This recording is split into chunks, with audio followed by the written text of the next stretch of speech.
What is good, everybody? Welcome to the Crossover Podcast here on the Gold Standard Podcast Network. I'm Rob Stats Guerrera. If you are new to the show, this is where we take a deep dive on the 49ers opponent of the week with someone who knows a hell of a lot more about that team than I do. This week, I'm very pleased and privileged to welcome Jamual Forrest from Hogs Haven and the Trapper Dive Podcast. Jamual covers the Commanders. Thank you so much. It's been a long time since we talked, so I appreciate you coming back on. I appreciate you for having me. I'm a little jealous of y'all situation right now, but at the end of the day, y'all did a ton of good things over there in San Fran.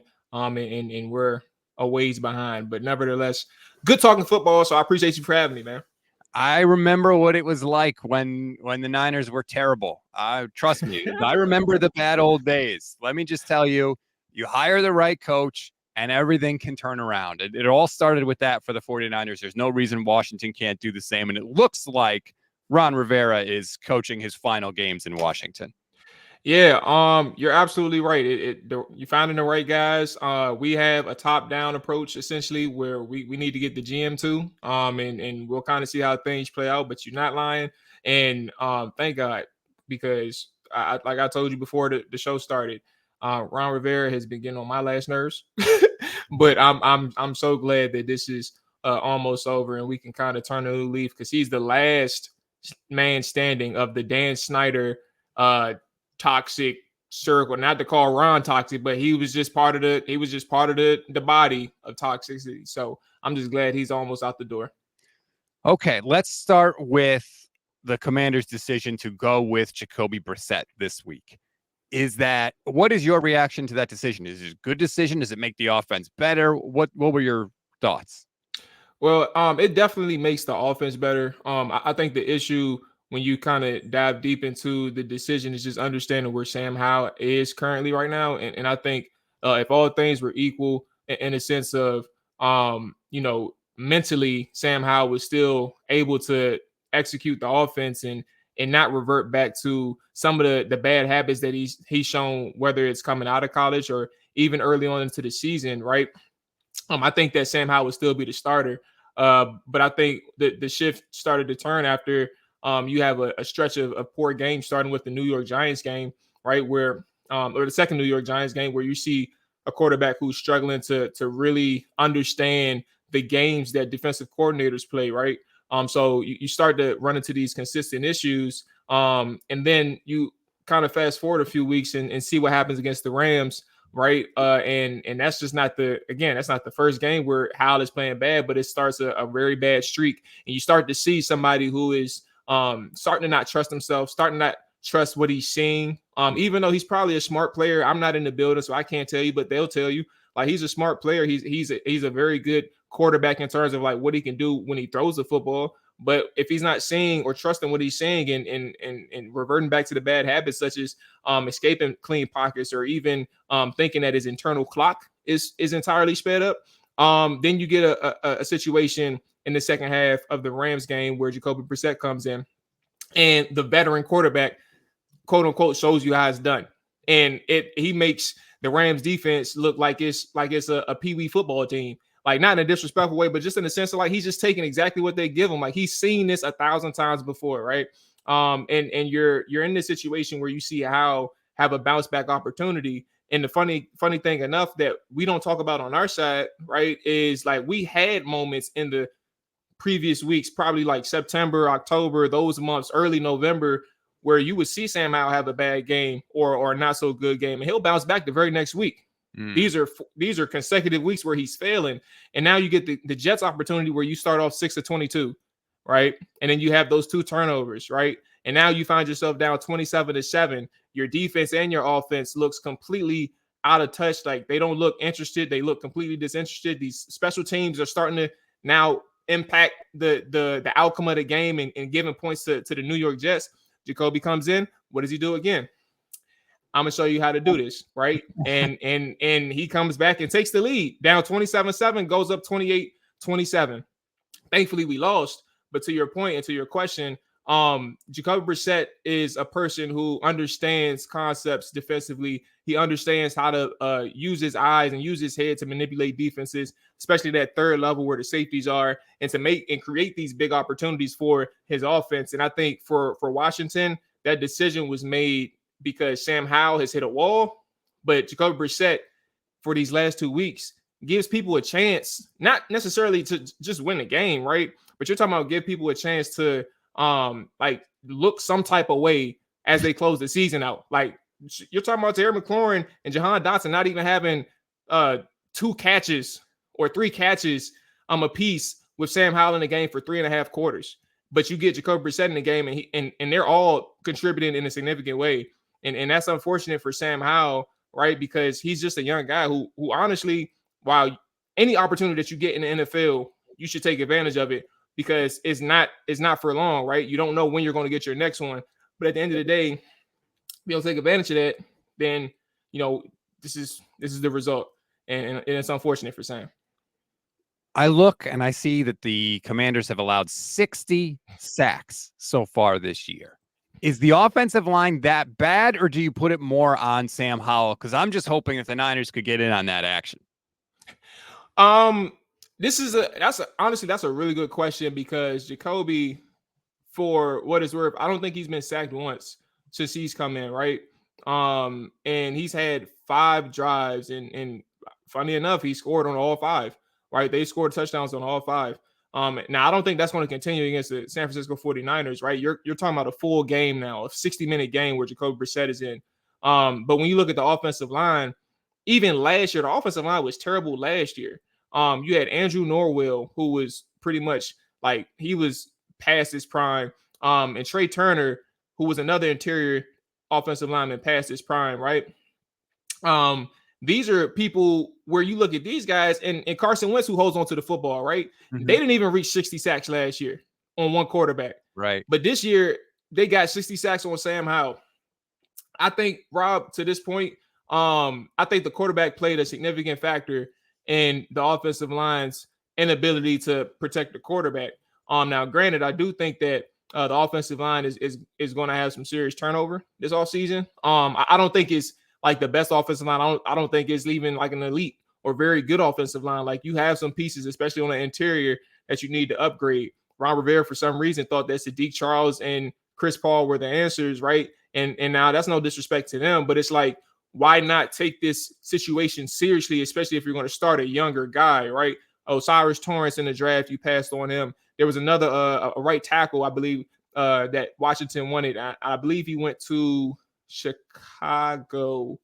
I'm not too sure. Either way, but it was an offensive lineman that they wanted in the draft, and they just missed on him.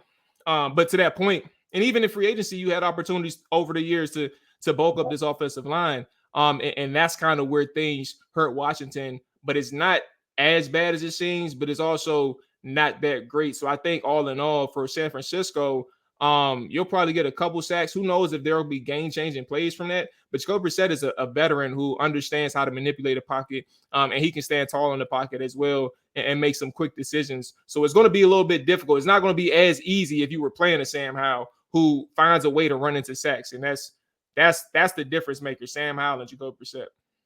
Let's flip it over to the other side of the ball now. Niners have the ball in offense against the Commanders' defense. Where can the 49ers attack Washington?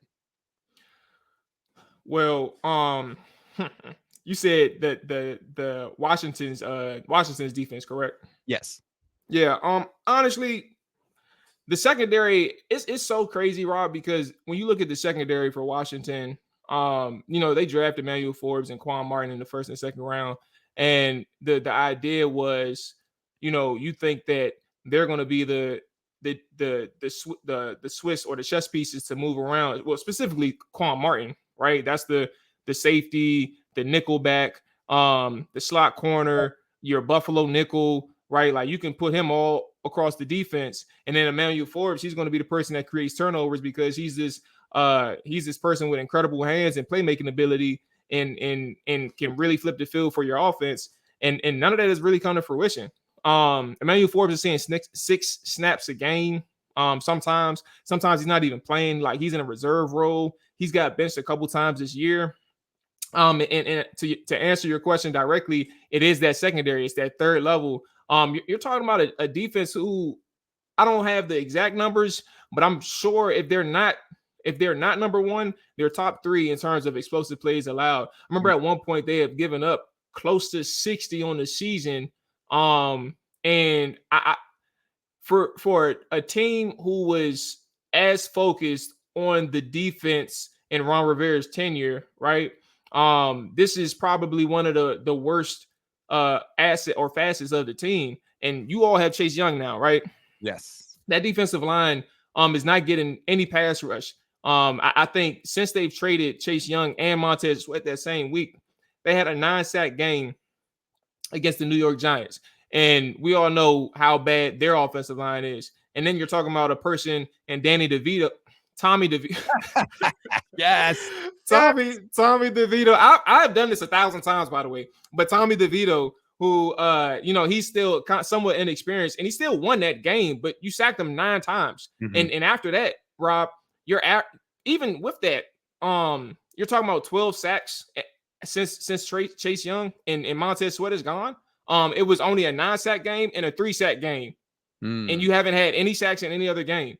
And to that point, like, you're not creating that much pressure up front, and you're also not getting home to the quarterback. So I think for those combinations of a terrible secondary and a team who's not getting any pass rush up front, you'll be able to find a way on that second and third level to, especially with the way Kyle Shanahan dials things up, and the fact that our safeties are struggling, and Benjamin St-Juste has been one of the most targeted defensive backs in the NFL this year, cornerbacks in the NFL this year, and he's not making any plays on the football. Those are kind of where that's exactly where you can target this defense is finding ways to make plays on that second and third level.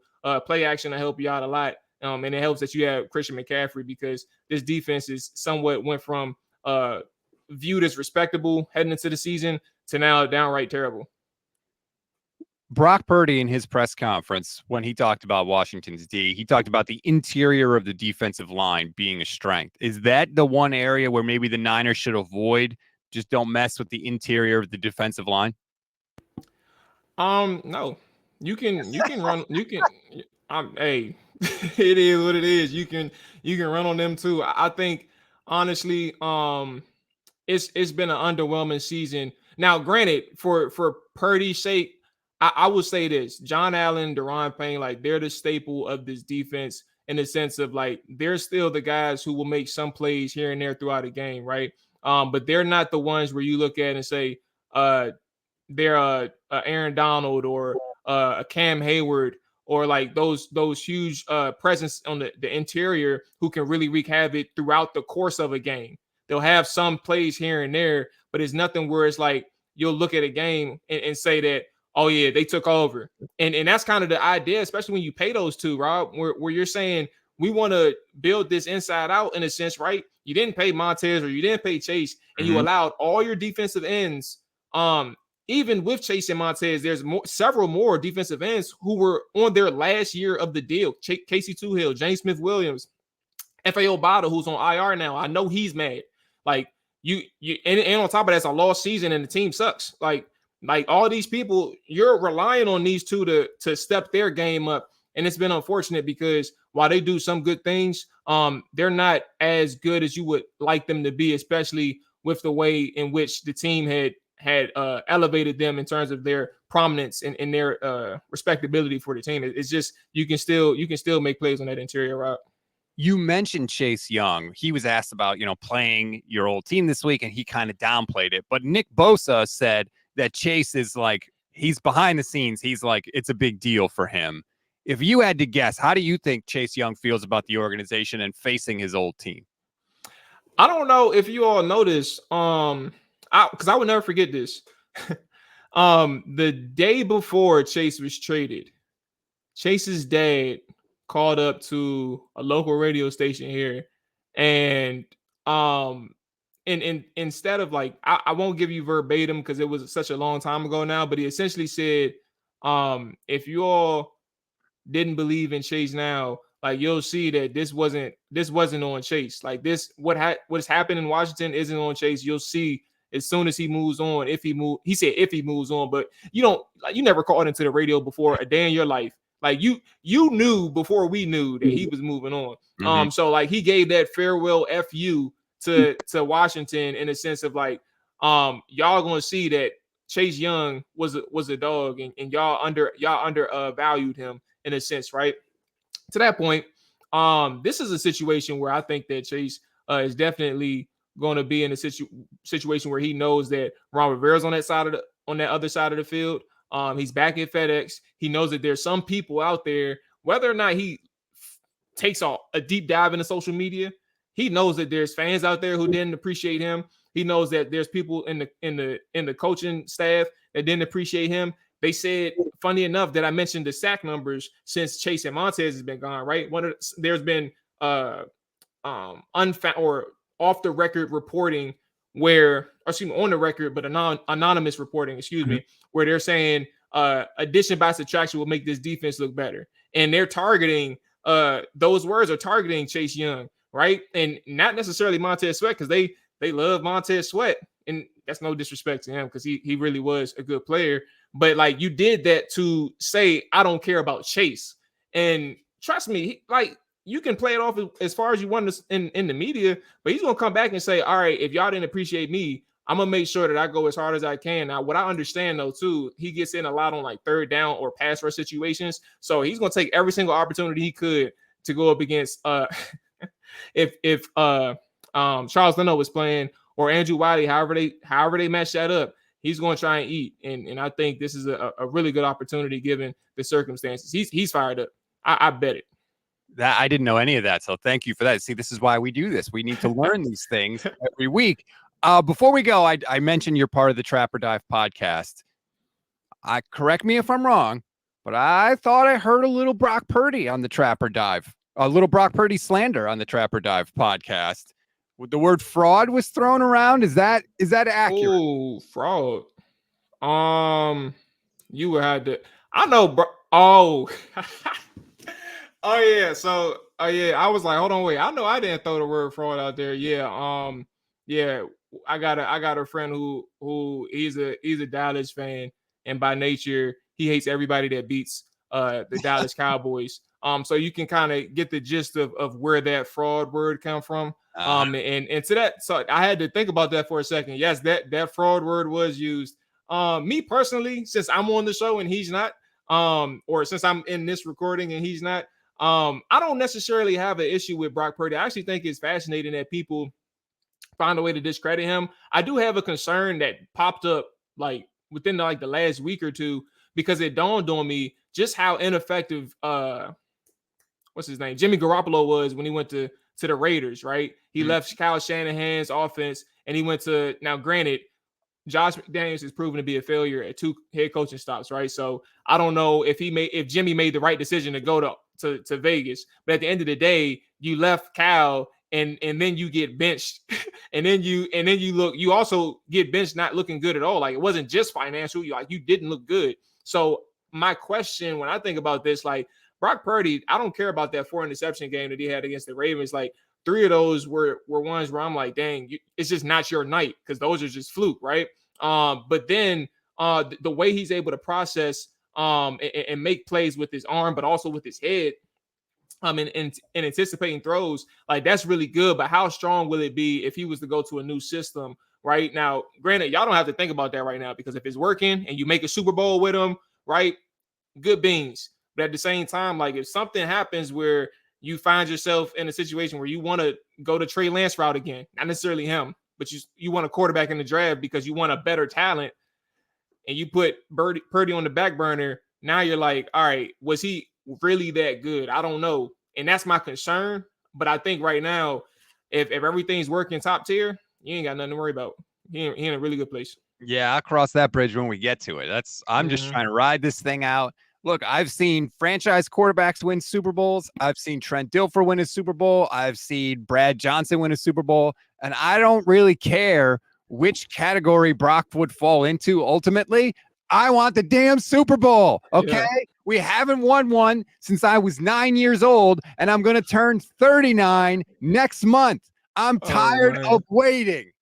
But look, here's one thing though, and I'm actually glad that you brought up Brock Purdy because you're a good follower. I followed you for at least a couple years now, but there was a moment that I remember with you, Rob, where you mentioned, or not mentioned, but you were getting flack from Niners fans where you were just very objective with Purdy at one point to the sense of like you weren't ready to crown him in a particular way. Yep. Like I don't know where you are right now, but it's a good question to kind of for me to kind of get to you. Like, where are you on that bridge? Because you did a really good job of like not necessarily buying into the people who were trying to tell you you're tripping for not making a decision or thinking that Purdy is it prematurely.